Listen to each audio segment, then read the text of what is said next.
PM आवास 2.5 से बदलेगी मलिन बस्तियों की सूरत। पुनर्वास और विस्थापन को लेकर के खास प्रावधान। ओबीसी आरक्षण के पेंच में फंसे उत्तराखंड निकाय चुनाव। राजभवन में पेंडिंग है आरक्षण बिल की फाइल, इस हफ्ते मंजूरी मिलने की उम्मीद। कांग्रेस का डिजिटल सदस्यता अभियान शुरू, नई वेबसाइट भी लॉन्च। 1 लाख सदस्य बनाने का लक्ष्य। नगर निकायों में स्वीकृत पदों के अलग भर्ती, आउटसोर्स संविदा कर्मी, दैनिक वेतन कर्मी हटेंगे और शासन ने 1 सप्ताह के भीतर रिपोर्ट मांगी। 38वीं राष्ट्रीय खेल में 59 दिन शेष। राज्य में 28 जनवरी से 14 फरवरी के लिए प्रस्तावित तैयारियां। खेलों की राष्ट्रीय खेल की तैयारी जोरों पर। उत्तराखंड को जल्द मिलेगी नई सड़क, पर्यटन के खुलेंगे द्वार, नाम होगा जनरल स्टाफ रोड। आप देख रहे हैं के न्यूज, खबरों का सारथी। नमस्कार, मैं हूं वंदना पांडे और आप देख रहे हैं के न्यूज इंडिया। बुलेटिन की शुरुआत करेंगे लक्सर की खबर से, जहां पर लक्सर पुलिस को बड़ी कामयाबी हाथ लगी है और नशीले पदार्थ की अवैध तस्करी पर कार्रवाई की गई है। 13 ग्राम बताया जा रहा है। अवैध स्मैक के साथ 2 तस्कर गिरफ्तार किए गए हैं। तो 13 ग्राम से अधिक का जो स्मैक है वो बरामद किया गया और 5 ग्राम से अधिक अवैध स्मैक बरामद की गई है। महताब से बरामद की गई है 8 ग्राम से अधिक की अवैध स्मैक। दोनों के खिलाफ एनडीपीसी की धारा के तहत मामला दर्ज किया गया है। तो एनडीपीसी एक्ट के तहत ये मामला दर्ज किया गया है। खबर बता रहे हैं लक्सर से।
देहरादून से खबर, जहां पर मुख्य सचिव राधा रतूड़ी से सचिव पशुपालन व मत्स्य विभाग डॉक्टर बीवीआरसी पुरुषोत्तम ने सचिवालय में मुलाकात की है। सचिव डॉक्टर बीवीआरसी पुरुषोत्तम ने मुख्य सचिव को हाल ही में उत्तराखंड को मत्स्य पालन के क्षेत्र में हिमालयी और उत्तर पूर्वी राज्यों में प्राप्त हुए सर्वश्रेष्ठ राज्य के पुरस्कार की जानकारी दी। मुख्य सचिव ने मत्स्य पालन विभाग और मत्स्य पालकों को बधाई देते हुए कहा कि सरकार किसानों और पशुपालकों की आय बढ़ाने के लिए निरंतर प्रयास कर रही है और इसके परिणाम अब नजर आने लगे हैं।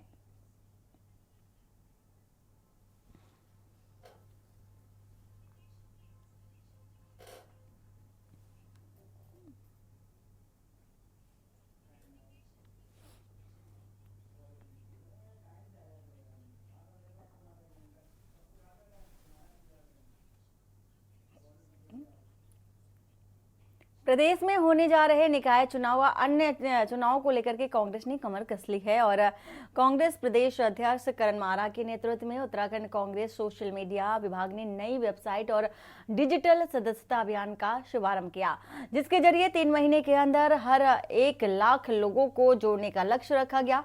इस वेबसाइट को लेकर के जानकारी देते हुए उत्तराखंड कांग्रेस के IT सेल के अध्यक्ष विकास नेगी ने बताया है कि डिजिटल प्लेटफॉर्म आज के युग में प्रभावी हो रहा है और उसी के मद्देनजर आज इस वेबसाइट का शुभारंभ करके प्रत्येक विधानसभा में 1 से 2,000 लोगों को जोड़ने का लक्ष्य है। वहीं प्रदेश के अंदर व कांग्रेस के अंदर जो भी कार्यक्रम होंगे उसकी सूचना भी इस वेबसाइट पर दे दी जाएगी और आगामी चुनाव में अधिक से अधिक लोगों को कांग्रेस पार्टी से जोड़ने का प्रयास किया जाएगा।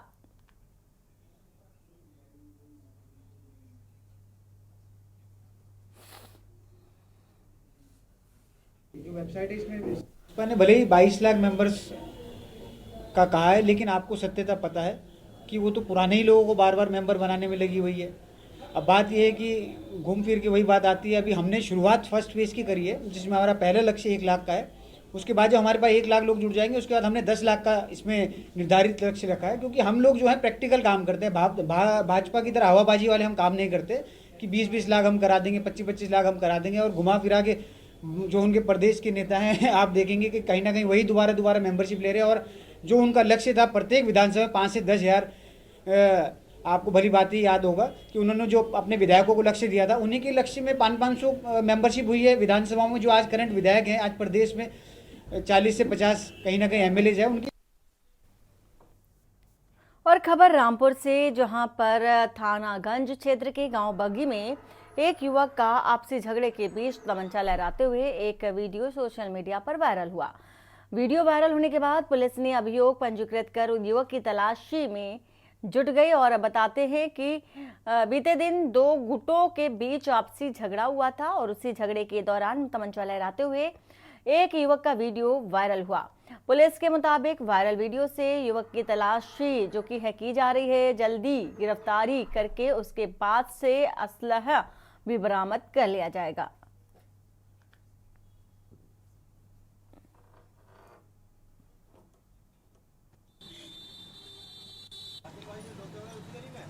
ना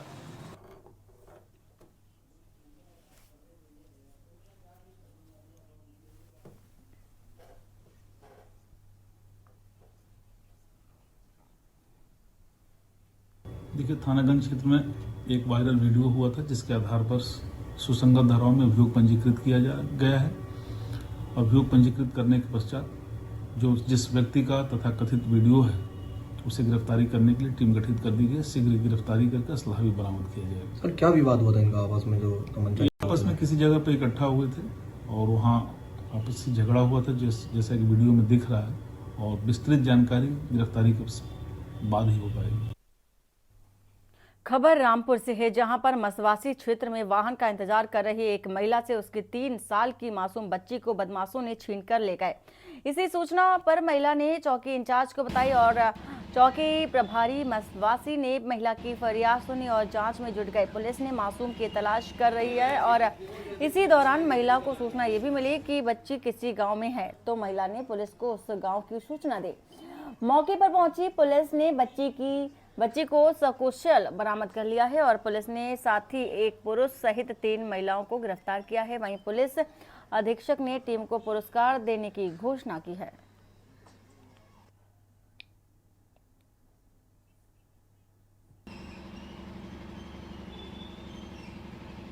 देखिए, थाना क्षेत्र स्वार के चौकी मसवासी में एक महिला किसी साधन का इंतजार कर रही थी और वो मुरादाबाद से आ रही थी। जैसा कि उसके द्वारा बताया गया था, जब वो इंतजार कर रही तो उसी समय एक गाड़ी आई और उसके बच्चे को लेकर के चली गई। इस संबंध में कल उसके द्वारा चौकी प्रभारी को बताया गया। चौकी प्रभारी द्वारा जांच की गई तो उसकी बच्ची और एक पुरुष और 3 महिलाएं गिरफ्तार की गई हैं, जिनके कब्जे से वो बच्ची बरामद हुई है।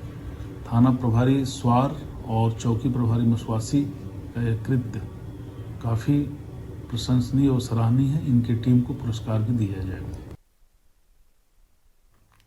रामनगर के ग्राम मलधन चौट के समीप ढेला बैराज के पास एक पुलिया में फंसा हुआ एक युवक का शव मिलने के बाद इलाके में हड़कंप मच गई। घटना की जो जानकारी है मिलने पर मलधन चौट पुलिस चौकी इंचार्ज धर्मेंद्र कुमार मौके पर पहुंचे और उन्होंने पुलिया के नीचे फंसे शव को बाहर निकाला। मामले की जांच शुरू कर दी गई और वहीं मामले में जानकारी देते हुए कोतवाल अरुण कुमार सैनी ने बताया है कि ग्राम ढेला बाजार निवासी 22 वर्षीय पप्पू, जो कि मानसिक रूप से कमजोर था और 3 दिन से घर से लापता था।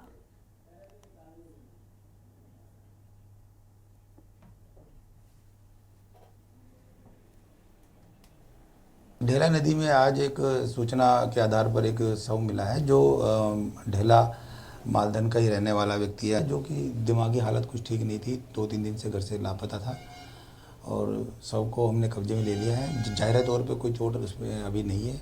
पोस्टमार्टम के लिए भिजवा दिया गया है। पोस्टमार्टम की रिपोर्ट के बाद आवश्यक वैधानिक कार्रवाई की जाएगी। और उत्तराखंड की धामी सरकार ने निकायों को प्रशासकों के हवाले करने के बाद अब पंचायतें भी प्रशासकों के हवाले कर दी है। इस संबंध में आदेश भी जारी कर दिए गए हैं और राज्य सरकार ने प्रदेश की पंचायतों में 6 माह के लिए प्रशासक तैनात कर दिए हैं। ग्राम पंचायत अब संबंधित ब्लॉक के सहायक विकास अधिकारी और क्षेत्र पंचायत के उप जिलाधिकारी इसको देखेंगे। और आपको ये भी बता दें कि हरिद्वार को छोड़ करके शेष 12 जिलों में पंचायतों का कार्यकाल 28 नवंबर और क्षेत्र पंचायतों का जो कार्यकाल है 30 नवंबर को खत्म होने जा रहा है। लेकिन सरकार पंचायतों में अभी तक ओबीसी आरक्षण तय नहीं कर पाई है, जिसकी वजह से पंचायतों में प्रशासक तैनात कर दिए गए हैं। और आपको ये भी बता दें कि पंचायत से पहले प्रदेश के 100 नगर निकायों का 5 वर्ष का कार्यकाल है। पिछले साल 2 दिसंबर को ही बताया जा रहा है कि 2023 को खत्म होने के बाद इन्हें प्रशासकों के हवाले कर दिया गया था। इसके बाद अब तक करीब 1 साल बाद भी निकायों में प्रशासक तैनात हैं और निकाय चुनाव नहीं हो पाए हैं। और ऐसे में अब पंचायतें भी प्रशासकों के हवाले होने से जल्द चुनाव की संभावना नहीं है। ऐसे में विपक्ष ने सरकार की घेराबंदी तेज कर दी है और कांग्रेस ने पंचायतों और निकायों में प्रशासकों की तैनाती को हिटलर शाही करार दिया है। कुल मिलाकर के पहले नगर निकाय चुनाव, फिर छात्र संघ, इसके बाद सहकारिता और अब पंचायत चुनाव को टालने से धामी सरकार की जो मंशा है उस पर सवाल उठने लगे हैं।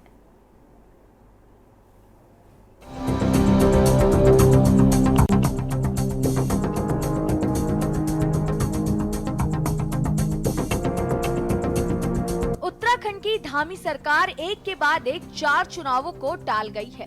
राज्य सरकार ने निकाय चुनाव से इसकी शुरुआत करते हुए छात्र संघ, सहकारिता और अब पंचायत चुनाव को टालते हुए प्रदेश की पंचायतों में भी 6 माह के लिए प्रशासक तैनात कर दिए हैं।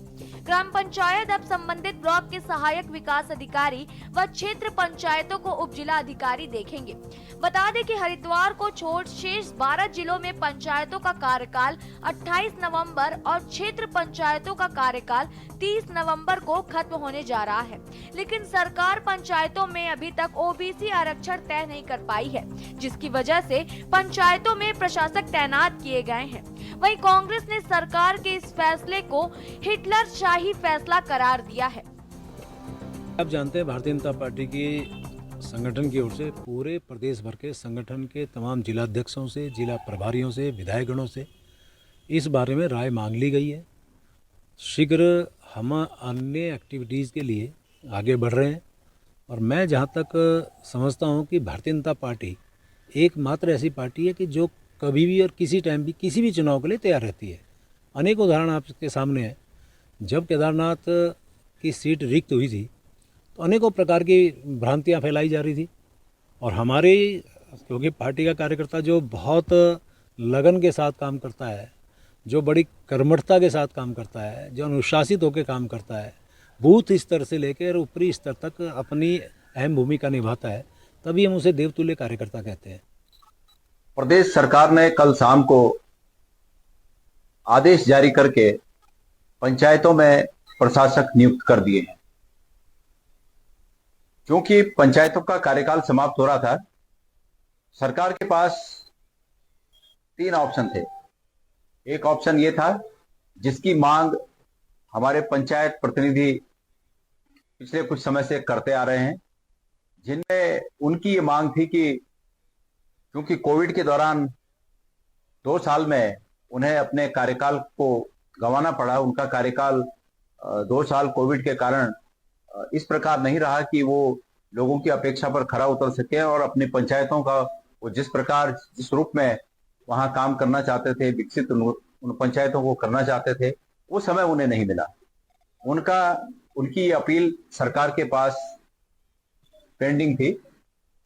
तो एक तो ऑप्शन ये था सरकार का कि सरकार उन्हें 2 साल या 1 साल का कार्य विस्तार नियम बनाकर दे। लिखा होगा पहले नगर निकाय चुनाव लगातार इन्होंने पीछे डाले, उसके बाद कहीं ना कहीं माननीय हाईकोर्ट ने भी उसके बाद आदेश दिए कि चुनाव टाइम से करवाए जाने चाहिए, लेकिन उसके बाद भी अभी तक आपने देखा है कि किस प्रकार से निकाय चुनाव जो है वो अभी उसको पोस्टपोन कर दिया गया है, और उसी प्रकार से जो पंचायती चुनाव थे उसको भी प्रशासकों के हवाले कर दिया गया है। तो ये कहीं ना कहीं सरकार की जो जनता के प्रति, इस राज्य के प्रति जो कार्य करने की उदासीनता है, ये स्पष्ट रूप से दिखती है।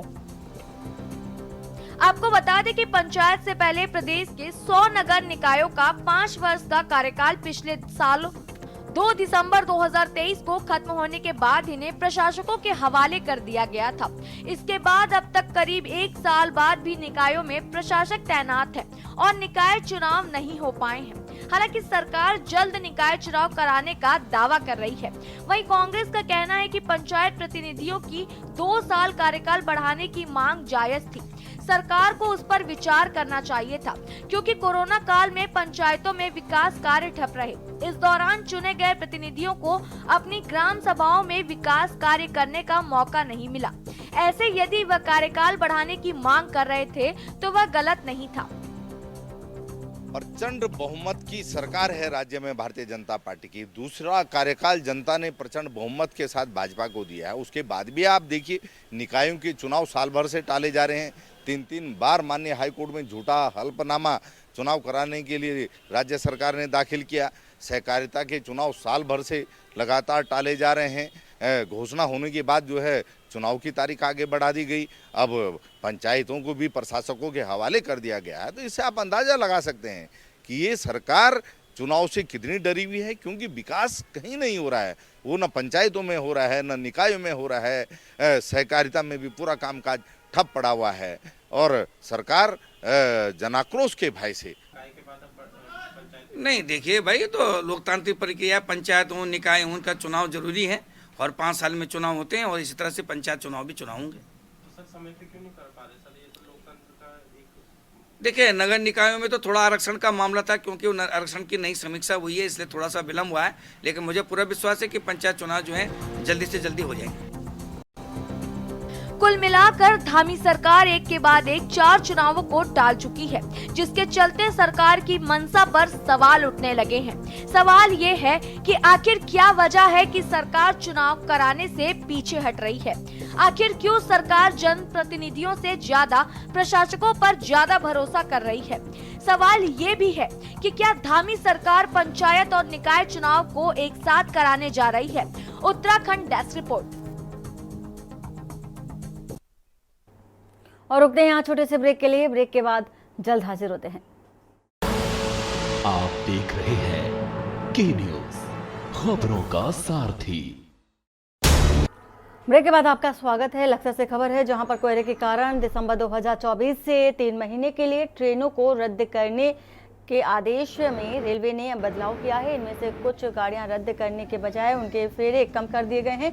प्रयागराज कुंभ मेले के आयोजन को देखते हुए यह बदलाव किया गया है।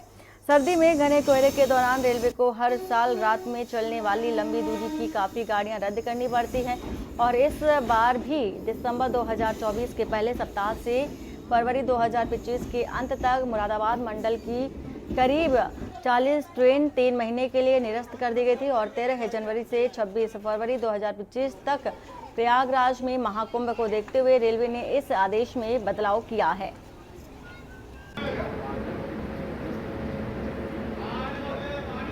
आप तुमसे बातें नहीं करते।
और बुलेटिन में फिलहाल इतना ही। बाकी की खबरों के लिए बने रहिए आप के न्यूज़ इंडिया के साथ।